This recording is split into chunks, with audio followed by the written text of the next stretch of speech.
দাও ইখলাস এমন মোরে ইয়া ইলাহি। আলহামদুলিল্লাহি রাব্বিল আলামিন ওয়াসসালাতু ওয়াসসালামু আলা সাইয়্যিদিল মুরসালিন আম্মা বা'দ ফাআউযু বিল্লাহি মিনাশ শাইতানির রাজীম বিসমিল্লাহির রহমানির রহিম। সকলে পড়ি আসসালাতু ওয়াসসালামু আলাইকা ইয়া রাসূলুল্লাহ। আসসালাতু ওয়াসসালামু আলাইকা ইয়া হাবিবাল্লাহ। আসসালাতু ওয়াসসালামু আলাইকা ইয়া নবিয়াল্লাহ। ওয়া আলা আলিকা ওয়া আসহাবিকা ইয়া নূরাল্লাহ। দুরূদ শরীফের অগণিত ফজিলত এবং বরকত রয়েছে। আমাদের প্রিয় নবী রাসূলে আরবি হুজুর পূর্ণ সাল্লাল্লাহু তাআলা আলাইহি ওয়া আলিহি ওয়াসাল্লাম ইরশাদ করেন, আকসারুকুম আজওয়াজান ফিল জান্নাহ আকসারুকুম সালাতান আলাইয়া। জান্নাতের মধ্যে সবচেয়ে বেশি হুর সেই ব্যক্তি পাবে যে দুনিয়াতে অধিক হারে আমার উপর দরুদ শরীফ পাঠ করবে। এখন হুর কাদেরকে বলা হয়? হুর জান্নাতের এমন সুন্দরী রমণীদেরকে বলা হয় যাদের ব্যাপারে হাদিসে মুবারাকাতে বর্ণিত যে তারা যদি নিজেদের থুতু এই পৃথিবীর সমুদ্রের মধ্যে নিক্ষেপ করে তো তাদের একজনের থুতু দ্বারা সমুদ্রের পানি মিষ্টি হয়ে যাবে। আর তারা এত সুন্দর যে কোনো মানুষ বা কোনো ব্যক্তি তা ধারণাও করতে পারে না। আল্লাহ রাব্বুল আলামিন হুরের মতো কোনো নারীকে পৃথিবীতে সৃষ্টি করেন নাই। তো সেই হুর সবচেয়ে বেশি জান্নাতে সেই পাবে যে অধিক হারে পৃথিবীতে প্রিয় নবীর উপর দুরূদ শরীফ পাঠ করবে। তাই অধিক হারে আমাদেরকে দুরূদ শরীফ পাঠ করা উচিত। সাল্লু আলাল হাবিব সাল্লাল্লাহু আলাইহি ওয়াসাল্লাম। ক্বাল আল্লাহু তাআলা ফিল কুরআনিল মাজিদ ফি সূরাতিন নিসা বিসমিল্লাহির রহমানির রহিম ওয়া মান ইয়াখরুজ মিন বাইতিহি মুহাজিরান ইলাল্লাহি ওয়া রাসূলিহি সুম্মা ইউদরিকুল মাউতু ফাকাদ ওয়াকাআ আজরুহু আলাল্লাহ ওয়া কানা আল্লাহু গফুরুর রহিমা।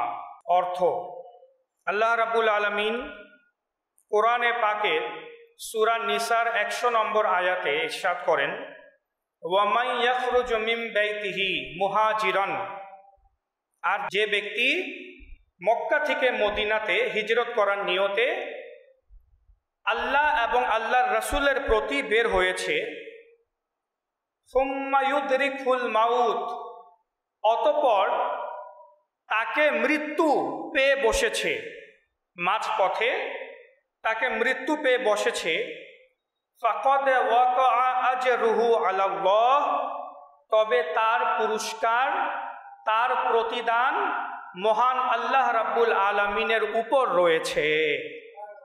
ওয়া কানা আল্লাহু গফুরুর রহিমা, এবং আল্লাহ তাআলা ক্ষমাশীল ও দয়ালু। এই আয়াতে মুবারাকাতে আল্লাহ রাব্বুল আলামিন ওই সকল বান্দাদের ফজিলত এবং শান ও মর্যাদা বয়ান করছেন যারা আল্লাহ এবং আল্লাহর রাসূলের জন্য হিজরত করে। এই আয়াতে মুবারাকার শানে নুজুল শুনি আমরা, তাহলে আয়াতটি আরো আমাদের নিকট স্পষ্ট হয়ে যাবে যে কেন এই আয়াতে মুবারাকা অবতীর্ণ হয়েছিল, এর প্রেক্ষাপট কি। এর শানে নুজুল হচ্ছে, একজন সাহাবী ছিলেন, বর্ণনা অনুযায়ী ওই সাহাবীর নাম হচ্ছে দুমরা বিন জন্দব রাদিয়াল্লাহু তাআলা আনহু। আমাদের প্রিয় নবী রাসূলে আরবি সাল্লাল্লাহু তাআলা আলাইহি ওয়া আলিহি ওয়াসাল্লাম নিজের হিজরত সম্পূর্ণ করে ফেলেছিলেন, অর্থাৎ তিনি তখন মক্কা থেকে মদিনাতে চলে গিয়েছিলেন। আর এই সাহাবী দমরা বিন জন্দব রাদিয়াল্লাহু তাআলা আনহু তখনও মক্কাতেই ছিলেন। কিছু অপারগতার কারণে তিনি মক্কা থেকে মদিনায় হিজরত করে যেতে পারেননি।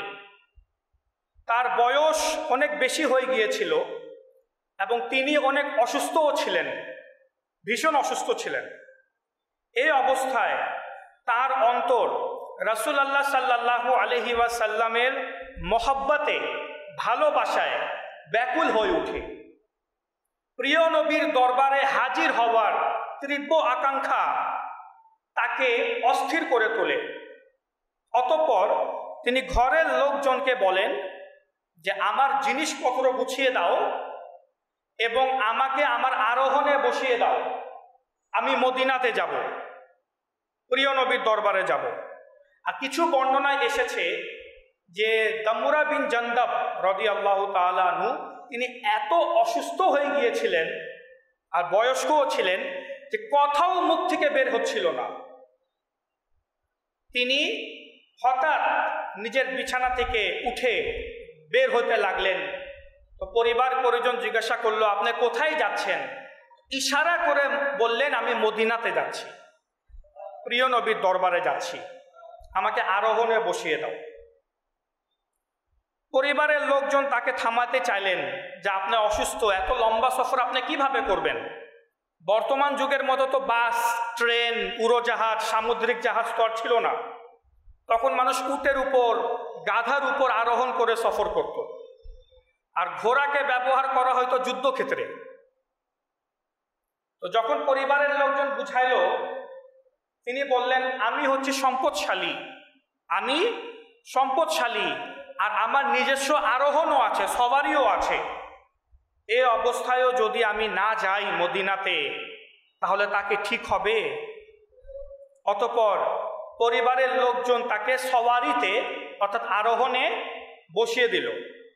এখন আমরা একটু চিন্তা করি, একটু কল্পনা করুন, একজন প্রবীণ বয়সের বৃদ্ধ ব্যক্তি কঠিন অসুস্থতায় ভুগছে, তার শারীরিক অবস্থা কিন্তু ভালো না, অন্তরে মদিনার প্রেম তাকে অস্থির করে তুলেছে, উটের উপর সওয়ারিতে আছে, কত কষ্ট করে তিনি সেই সওয়ারিতে বসেছেন, কত কষ্টে নিজেকে সামলাচ্ছেন, আর কত লম্বা দীর্ঘ সফর তাকে অতিক্রম করে যেতে হবে।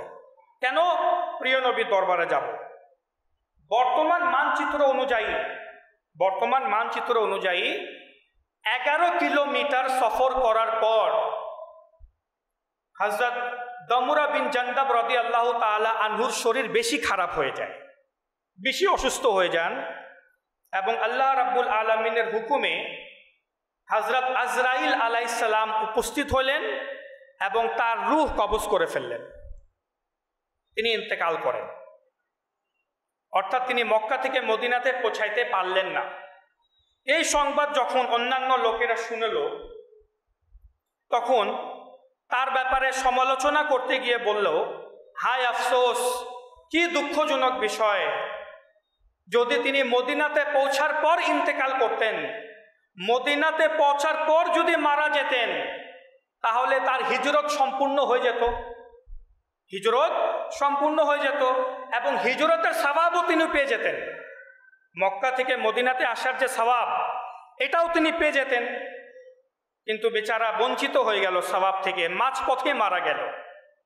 তখন আল্লাহ রাব্বুল আলামিন এই আয়াতে মুবারাকা যা আমি প্রথমে তেলাওয়াত করেছি তা অবতীর্ণ করলেন।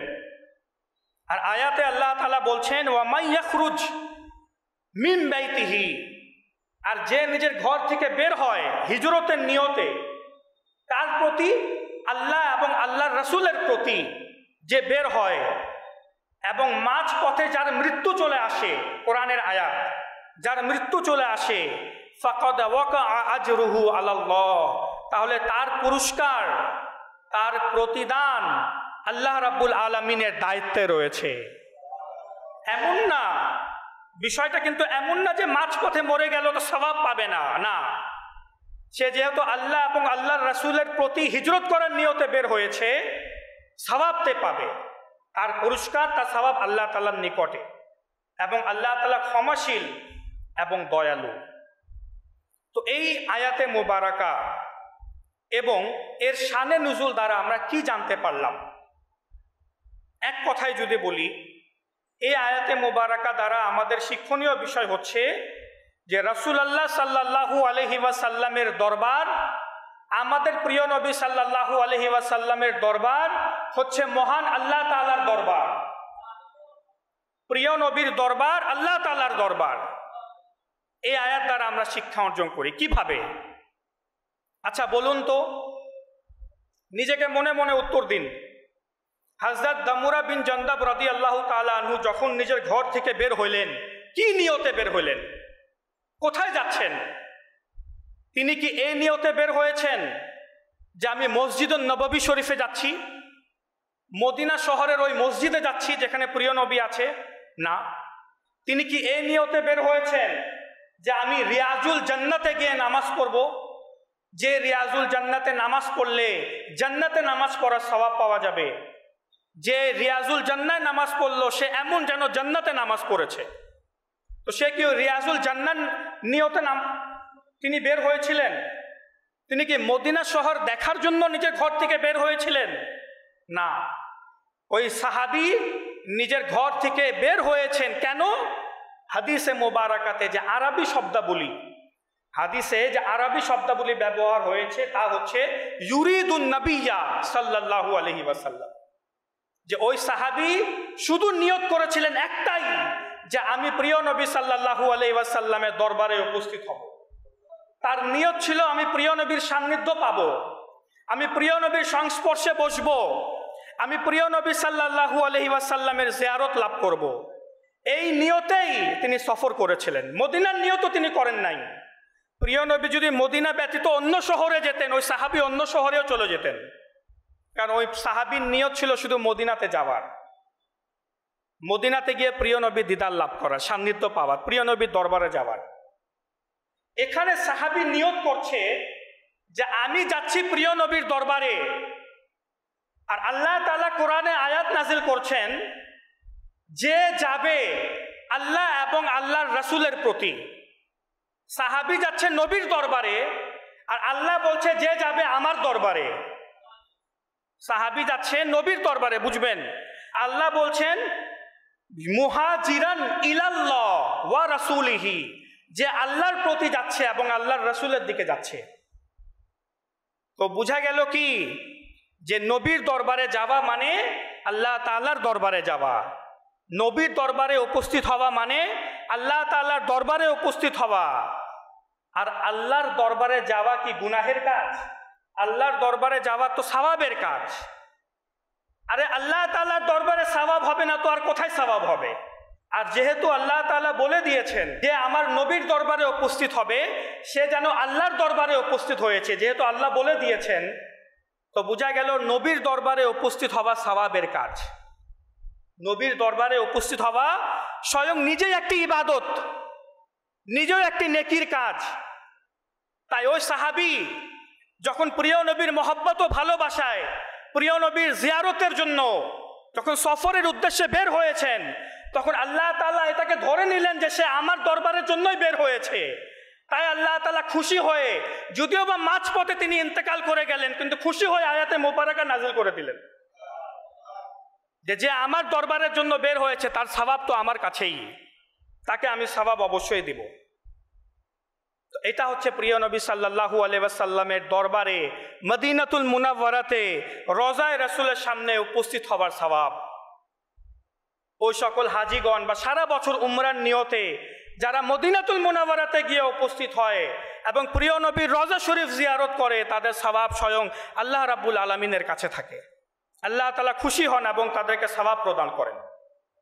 হাদিসে মুবারাকাতে রয়েছে, প্রিয় নবী সাল্লাল্লাহু আলাইহি ওয়াসাল্লাম ইরশাদ করেন, মান জাআনি যাইরন, যে ব্যক্তি আমার জিয়ারতের জন্য উপস্থিত হবে। প্রিয় নবী কি বলছেন? আমার জিয়ারতের জন্য যে ব্যক্তি উপস্থিত হবে, লা তুমিলহু হাজাতুন ইল্লা জিয়ারতি, এবং তা ব্যতীত তার অন্য কোনো উদ্দেশ্য যেন না হয়, তাহলে শুধুমাত্র সে যেন আমার জিয়ারতের জন্যই মদিনাতে উপস্থিত হয়েছে। কানা হাক্কান আলাইয়া আন আকুনা লাহু শাফিআন ইয়াউমাল কিয়ামা, তাহলে আমার উপর আবশ্যক, প্রিয় নবী বলছেন আমার উপর আবশ্যক যে আমি কিয়ামতের দিন তার জন্য সুপারিশ করব। আর অপর হাদিসে মোবারকাতে রয়েছে কানা ফি জিওয়ারি ইয়াউমাল কিয়ামা, যে কিয়ামতের দিন সে আমার দয়ার প্রতিবেশী হয়ে থাকবে, সে প্রিয় নবী সাল্লাল্লাহু আলাইহি ওয়াসাল্লামের সঙ্গে সঙ্গে থাকবে কিয়ামতের দিন। বর্তমানে কোনো একটা বড় ইজতেমা যদি হয় যেখানে লক্ষ লক্ষ মানুষ একত্রিত হয়েছে, চিন্তা করুন, আর ওই লক্ষ লক্ষ ইজতেমার মানুষের মধ্যে যিনি মূল বক্তা বা যিনি যে সম্মানিত ব্যক্তি ওই ইজতেমাতে এসেছে, তাকে মনে করেন ওই লক্ষ লক্ষ মানুষ ঘেরাও করে রেখেছে, তখন আমরা ওই মানুষের সাথে সাক্ষাৎ করতে যেতে পারবো? কত কষ্ট হবে সেখানে যেতে।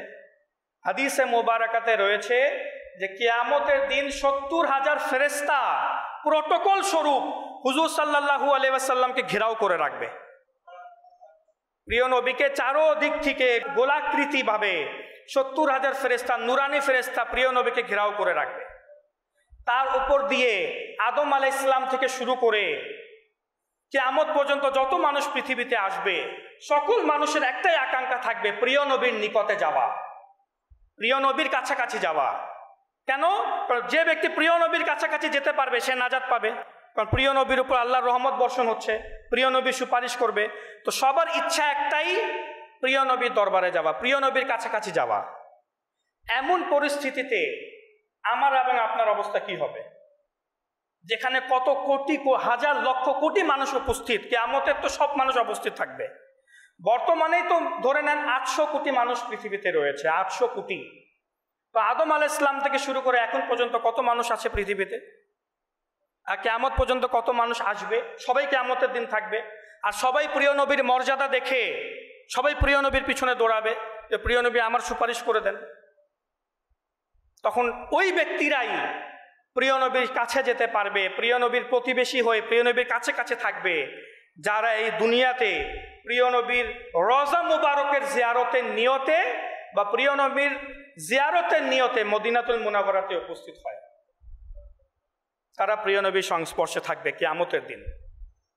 তাই চেষ্টা করুন জীবিত থাকা অবস্থায় জীবনে কমপক্ষে একবার হলেও মদিনাতুল মুনাওয়ারাতে উপস্থিত হওয়া, প্রিয় নবীর রওজা মুবারক জিয়ারত করার। অনেক সৌভাগ্যবান তো বুজুর্গানে দিন এমনও আছে যারা রওজা মুবারক জিয়ারতের উদ্দেশ্যে যায়, সেখানে স্বপ্নযোগে প্রিয় নবীর দিদারও লাভ হয়ে যায়। অনেকে জাগ্রত অবস্থায় প্রিয় নবীর দিদার লাভ করে ফেলে, বুজুর্গানের দিন এরকম ঘটনা আছে। তাই মদিনাতে যাওয়ার জন্য নিজের অন্তরকে ব্যাকুল করে তুলুন। হুজুর সাল্লাল্লাহু আলাইহি ওয়াসাল্লাম ইরশাদ করেন, মান যারা কবরি ওয়াজাবাত লাহু শাফাআতি, যে আমার রওজা মুবারক আমার কবর জিয়ারত করবে তার জন্য আমার সুপারিশ ওয়াজিব, আমি তার জন্য সুপারিশ করব কিয়ামতের দিনে। আলা হযরত ইমামে আহলে সুন্নাত পরওয়ানায়ে শামএ রিসালাত আশাহ ইমাম আহমদ রাজা খান ফাজিলে বেরেলভি রহমতুল্লাহি তাআলা আলাইহির বাবা মুফতি মোহাম্মদ মৌলানা নকি আলী খান রহমতুল্লাহি তাআলা আলাইহি, অনেক বড় একজন মুহাদ্দিস এবং মুফতি, তিনি এই হাদিসের ব্যাখ্যা করতে গিয়ে ইরশাদ করেন, মান যারা কবরি ওয়াজাবাত লাহু শাফাআতি, যে আমার কবরের জিয়ারত করবে তার জন্য আমার সুপারিশ ওয়াজিব। এই হাদিসের ব্যাখ্যা করতে গিয়ে তিনি বলেন যে কিয়ামতের দিন সুপারিশ বা প্রিয় নবীর শাফাআত শুধু মুসলমানেরা পাবে, অমুসলিমরা পাবে না। অমুসলিমরা প্রিয় নবীর সুপারিশ পাবে না, কারণ তাদের তো ঈমানই নাই, শুধু মুসলমানেরা পাবে। এখন পৃথিবীর মধ্যে যে সকল গুনাহগার মুসলমানেরা ঈমানের সাথে পৃথিবী থেকে বিদায় নিবে, তারা কিয়ামতের দিন সুপারিশ পাবার হকদার বা সুপারিশ পাইতে পারে। কিন্তু যে সকল মুসলমান সারা জীবন মুসলমান ছিল কিন্তু এত বড় বড় গুনাহ করেছে যার কারণে মৃত্যুর সময় তাদের ঈমান ছিনিয়ে নেওয়া হয়েছে, তারা বেঈমান হয়ে মারা গেল, তারাও কিন্তু সুপারিশ পাবে না। মনে রাখবেন, এটা প্রিয় নবীর হাদিসে মোবারকা যে কিছু মুসলমান এমন আছে যারা সারা জীবন মুসলমান, নিজেকে মুসলিম বলবে, কিন্তু তাদের গুনাহের কারণে যখন তাদের মৃত্যুবরণ হতে থাকবে, মালাকুল মউত আলাইহিস সালাম যখন রূহ কবজ করার জন্য উপস্থিত হবেন, তখন তাদের ঈমান তাদের থেকে ছিনিয়ে নেওয়া হবে। তারা বেঈমান হয়ে মারা যাবে, অমুসলিম হয়ে মারা যাবে, তারা মুসলমান হয়ে মারা যাবে না, নাউযুবিল্লাহ। এমন ক্যাটাগরিরও কিছু মুসলমান আছে যারা এখন মুসলমান, কিন্তু আল্লাহ তাআলাই জানে এমন মুসলমান কারা, এমন দুর্ভাগা কারা যারা মৃত্যুর সময় অমুসলিম হয়ে মারা যাবে। তো এমন লোকেরাও কিয়ামতের দিন প্রিয় নবীর সুপারিশ পাবে না। তো বোঝা গেল যে সকল মুসলমান চাই সে গুনাহগার হোক, কিন্তু প্রিয় নবীর রওজা মুবারকের জিয়ারত করে নিবে, প্রিয় নবীর রওজা মুবারকের জিয়ারত করে নিবে। আর যেহেতু প্রিয় নবী বলেছেন যে আমার উপর আবশ্যক তার সুপারিশ করা, আবশ্যক তার সুপারিশ করা, আবশ্যক মানে কি? যে প্রিয় নবী অবশ্যই অবশ্যই তার জন্য সুপারিশ করবেন। এখন সে যেমনই গুনাহগার হোক না কেন, ঈমানের সাথে তার মৃত্যু অবশ্যই মরতে হবে, তার মৃত্যু অবশ্যই ঈমানের সাথেই হতে হবে যে ব্যক্তি প্রিয় নবীর রওজা মুবারক জিয়ারত করে ফেলেছে। কারণ প্রিয় নবী ওয়াদা দিয়ে দিয়েছেন যে যে আমার কবর জিয়ারত করবে তার সুপারিশ তো আমি অবশ্যই অবশ্য করবই। প্রিয় নবী ওয়াদা যেহেতু দিয়ে দিয়েছেন, এখন তাকে মরতেও হবে ঈমানের সাথে। তাই মৌলানা নাকি আলী খান শেষে বলেন যে গুনাহগার বান্দা যদি প্রিয় নবীর রওজা মুবারকও নিষ্ঠার সাথে জিয়ারত করে নেয়, প্রিয় নবীর কবর মুবারক জিয়ারত করে নেয়, তো প্রিয় নবী তার মৃত্যুর সময় তাকে সাহায্য করবেন যাতে করে সে ঈমানের সাথে মরতে পারে, তাকে সাহায্য করবেন যাতে করে শয়তান তার ঈমান ছিনিয়ে নিতে না পারে মৃত্যুর সময়, তাকে সাহায্যও করবেন আর কিয়ামতের দিন তার সুপারিশও করবেন। তাই সর্বপ্রথম প্রত্যেক মুসলমানের এই উদ্দেশ্য হওয়া উচিত, এই টার্গেট হওয়া উচিত, এই স্বপ্ন হওয়া উচিত যে আমি কিছু হোক বা না হোক আমার জীবনে আমি প্রিয় নবীর রওজা মুবারক অবশ্যই জিয়ারত করব।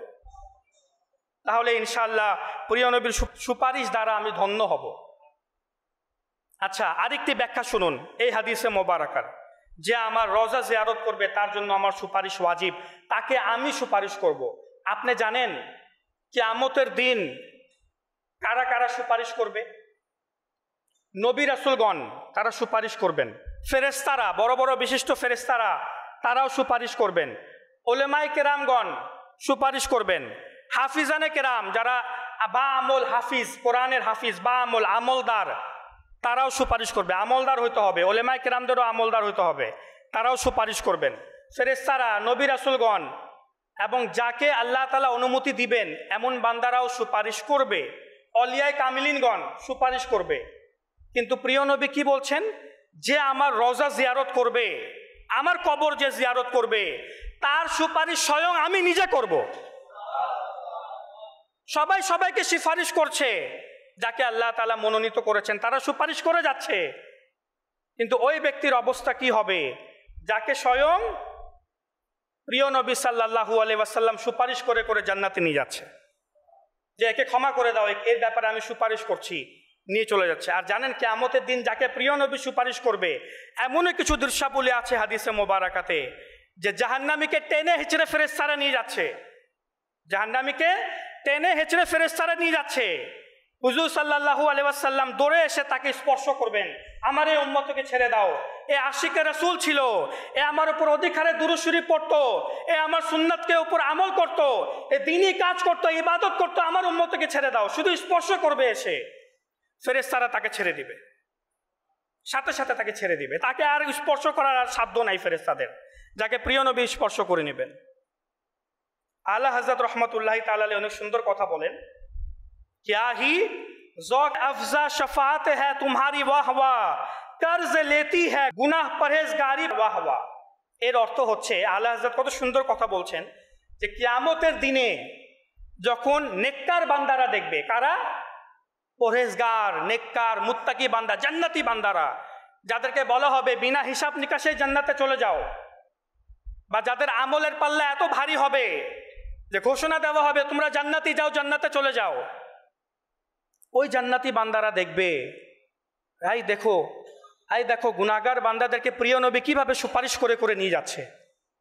তারা মুত্তাকিরা দেখবে যে গুনাহগারদেরকে প্রিয় নবী স্পর্শ করছে, প্রিয় নবী দৌড়ে তাদের কাছে যাচ্ছে এবং তাদেরকে নিয়ে নিয়ে সুপারিশ করে করে জান্নাতে নিয়ে যাচ্ছে। তো কত সুন্দর একটি দৃশ্য, কত সৌভাগ্যবান ওই সকল বান্দারা, গুনাহগার বান্দারা যাদেরকে প্রিয় নবী সুপারিশ করে করে জান্নাতে নিয়ে যাচ্ছে। তখন ওই মুত্তাকি পরহেজগার বান্দারা গুনাহগারদের কাছে যাবে আর গিয়ে বলবে, ভাই কিছু গুনাহ আমাকে কর্জ দিবা, আমিও প্রিয় নবীর সুপারিশ নিব। তোমরা তো প্রিয় নবীর সুপারিশ পাচ্ছ, আমরা তো সুপারিশ পাচ্ছি না, আমরা তো এমনি জান্নাতে চলে যাচ্ছি। তো কিছু গুনাহ আমাকে কর্জ দাও, কিছু গুনাহ আমারে কর্জ দাও, যাতে আমিও প্রিয় নবীর সুপারিশ নিয়ে জান্নাতে যেতে পারি। কেমন আলা হযরতের ইশকে রসুল এবং চিন্তা ধারণা। তো বোঝা গেল যে প্রিয় নবীর রওজা মুবারক জিয়ারত করবে তার সুপারিশ স্বয়ং প্রিয় নবী নিজে করবেন, প্রিয় নবী শাফাত করবেন তার জন্য।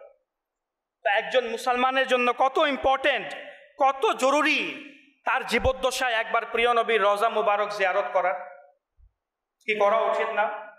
অবশ্যই প্রত্যেক মুমিনের উচিত ব্যাকুল হয়ে ওঠা, নিজেকে, নিজের অন্তরকে সবসময় অস্থির রাখা যে কখন আমি মদিনাতে যাব, হুজুরের রওজা মুবারক জিয়ারত করব, কখন প্রিয় নবীর সান্নিধ্য পাব। যে বড় বড় আশিকানে রাসূলগণ মদিনাতে গিয়েছেন, প্রিয় নবীর রওজা মুবারক জিয়ারত করেছে, তাদেরকে জিজ্ঞাসা করুন তাদের অনুভূতি কেমন। এমন মনে হবে যেন হ্যাঁ আসলে প্রিয় নবী দেখছেন যে আমি উপস্থিত, এমন অনুভূতি হয়। কারণ হুজুর সাল্লাল্লাহু আলাইহি ওয়াসাল্লাম নিজে বলেছেন যে নবী রাসূলদের উপর মাটিকে আল্লাহ তাআলা হারাম করে দিয়েছেন, নবী রাসূলদের শরীর বক্ষণ করতে পারবে না, তারা জীবিত নিজ নিজ জায়গায়। আরে সাধারণ কবরস্থানে গিয়ে সালাম করলে, আসসালামু আলাইকুম ইয়া আহলাল কুবুর বলে সালাম করলে হাদিসে রয়েছে যে কবরবাসীরা সালামের উত্তর দেয়। তো আমার প্রিয় নবী সাল্লাল্লাহু আলাইহি ওয়াসাল্লামের অবস্থা এবং শান মর্যাদা কি হবে। এমনকি রওজা মুবারকে বা প্রিয় নবীর জন্য দরবারে, প্রিয় নবীর দরবারে উপস্থিত হওয়ার আকাঙ্ক্ষা বাসনা কার ছিল না বলেন, কার ছিল না যে প্রিয় নবীর দরবারে উপস্থিত হই। আমি যে আকাঙ্ক্ষা, যে ভালোবাসার কথা বলছি, এই আকাঙ্ক্ষার ইমাম ও পথ প্রদর্শক একজন ফেরেশতা। জি হ্যাঁ, আর কোনো সাধারণ ফেরেশতা নয়, হযরত জিবরিল আমিন আলাইহিস সালাম। প্রিয় নবীর নবুয়ত প্রকাশের পর থেকে দীর্ঘ 23 বছরে, প্রিয় নবীর শেষ সময় পর্যন্ত দীর্ঘ 23 বছরে হযরত জিবরিল আমিন আলাইহিস সালাম 24,000 বার প্রিয় নবীর দরবারে এসেছে। কতবার?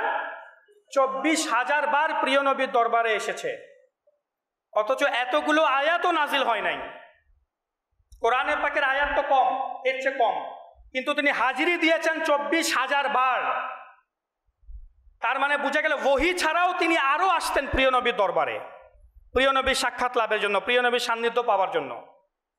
উলামায়ে কেরামগণ বলেন এই দীর্ঘ 23 বছরে জিবরিল আমিন আলাইহিস সালাম যে 24,000 বার এসেছেন, এটাকে যদি অ্যাভারেজে গড়ে বের করা হয় যে তিনি প্রত্যেক দিন কতবার এসেছেন, এই হিসাব যদি বের করা হয়, তাহলে প্রত্যেক দিন তিনি কম কক্ষে 3 বার করে প্রিয় নবী দরবারে আসতেন।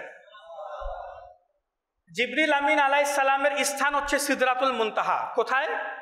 সিদরাতুল মুনতাহা। উলামায়ে কেরামগণ বলেন যে জিবরিল আমিন আলাইহিস সালামকে সিদরাতুল মুনতাহাতেও ভালো লাগতো না, প্রিয় নবী দরবারে ভালো লাগতো। যে তিনি দিনে 3 বার সিদরাতুল মুনতাহা ছেড়ে প্রিয় নবী সাল্লাল্লাহু আলাইহি ওয়াসাল্লামের দরবারে উপস্থিত হতেন। এটা অ্যাভারেজ হিসাবে, না হয় কোনোদিন 2 বার আসতেন, কোনোবার 1 বার আসতেন, কোনোদিন 6 বার আসতেন, কোনোদিন আরও বেশি আসতেন। এভাবে করে পুরো দীর্ঘ 23 বছরে তিনি 24,000 বার এসেছেন। তাই তো মৌলানা হাসান রাজা খান বলেন, বেলিকায়ে यार उनको चैन आ जाता अगर बार बार आते ना यूं जिब्रील सिदरा छोड़कर। যদি জিবরিল আমিন আলাইহিস সালাম অস্থির না থাকতেন, যদি তার হৃদয় প্রিয় নবীর সান্নিধ্য পাওয়ার জন্য ব্যাকুল না হইতো, তাহলে তিনি কখনো সিদরা ছেড়ে বারবার আসতেন না। তিনি ব্যাকুল থাকতেন কখন প্রিয় নবীর দরবারে আবার যাব, আবার প্রিয় নবীর দরবারে কখন উপস্থিত হব। এই ব্যাকুলতার কারণেই তিনি বারবার সিদরাতুল মুনতাহা ছেড়ে প্রিয় নবীর দরবারে আসতে থাকতেন। এটা ছিল প্রিয় নবী সাল্লাল্লাহু আলাইহি ওয়াসাল্লামের দরবারে উপস্থিত হওয়ার জন্য জিবরিল আমিন আলাইহিস সালামের অবস্থা। আর আল্লামা জৌজি রহমাতুল্লাহি তাআলা আলাইহি বলেন, এবং শেখ মুহাদ্দিস হক দেহলভী রহমতুল্লাহি তাআলা আলাইহি বলেন, যখন কোনো মুসলমান, কোনো মুমিন ব্যক্তি, আশিকে রাসূল, যার অন্তরে প্রিয় নবীর জন্য ভালোবাসা রয়েছে, এমন একজন মুমিন মুসলমান ব্যক্তি যখন রওজা মুবারক জিয়ারতের জন্য মদিনাতে উপস্থিত হয়, তখন আল্লাহর ফেরেশতারা তাকে স্বাগতম জানায়। জি হ্যাঁ, আল্লাহর ফেরেশতারা তাকে স্বাগতম জানায় যে মোবারকবাদ যে তুমি মদিনাতে প্রিয় নবী শহরে এসেছো।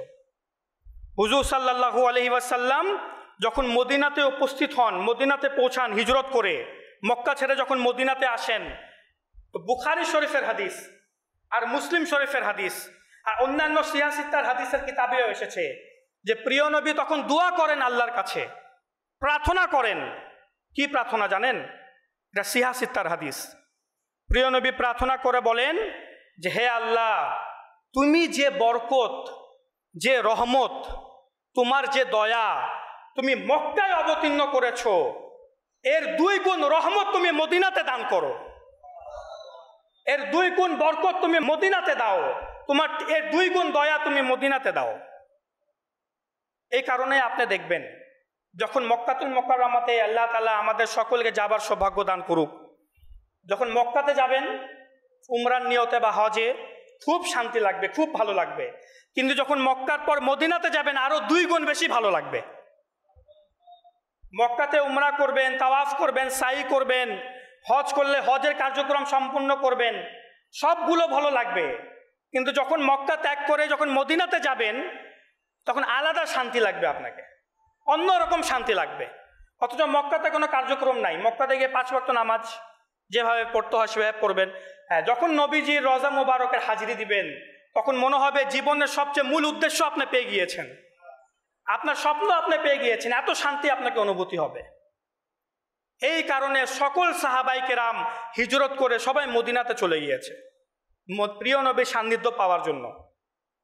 আর যখন মক্কা বিজয়ের সময়, মক্কা যখন বিজয় লাভ হয়, মুসলমানদের হাতে চলে আসে, তখনও কিন্তু কোনো সাহাবী আবার নিজের মাতৃভূমিতে ফিরে আসে না।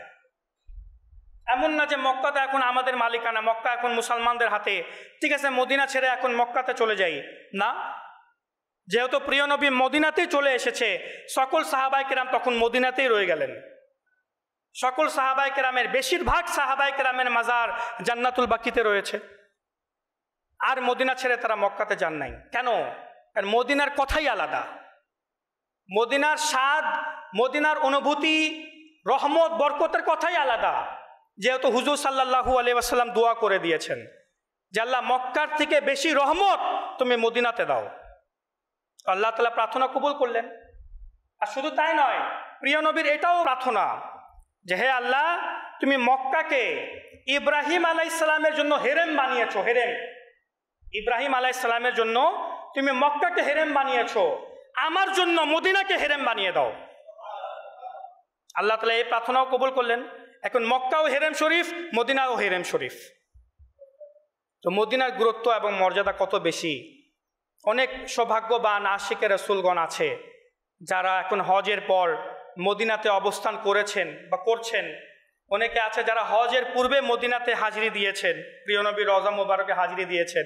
আর এখন হজের কার্যক্রম যেহেতু শেষ, অনেকে আছে সৌভাগ্যবান উমরার নিয়তে মক্কাতে যাবে অথবা মদিনাতে হাজিরি দিবে, প্রিয় নবীর রওজা মুবারকে সালাম পেশ করবে। তো প্রার্থনা করি, দোয়া করি আল্লাহ তাআলা যেন আমাদেরকেও মদিনাতে উপস্থিত হয়ে প্রিয় নবীর রওজা মুবারকে হাজিরি দেওয়ার তৌফিক দান করুক।